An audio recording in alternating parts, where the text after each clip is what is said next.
ദൈവത്തിനൊരു സ്ഥലം സമർപ്പിക്കുക എന്നത് എല്ലാ മതങ്ങളിലും കാണപ്പെടുന്ന ഒരു ആചാരമാണ്. അത് അവൻ്റെ മഹത്വത്തെയും ബഹുമാനത്തെയും അംഗീകരിക്കുന്ന ഒരു പ്രവൃത്തിയാണ്.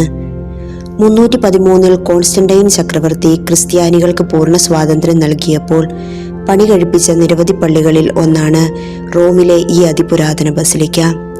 സിൽവസ്റ്റർ പാപ്പ രക്ഷകനായ ക്രിസ്തുവിന് ഈ ബസിലിക്ക സമർപ്പിച്ചു.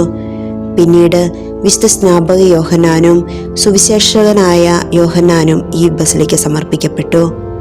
അങ്ങനെ ഈ പേപ്പൽ ബസിലിക്കയുടെ പേര് ലാറ്ററനിലെ ഏറ്റവും പരിശുദ്ധ രക്ഷകന്റെയും വിശുദ്ധരായ യോഹന്നാൻ സ്നാപകന്റെയും സുവിശേഷകന്റെയും ബസിലിക്ക എന്നാണ്.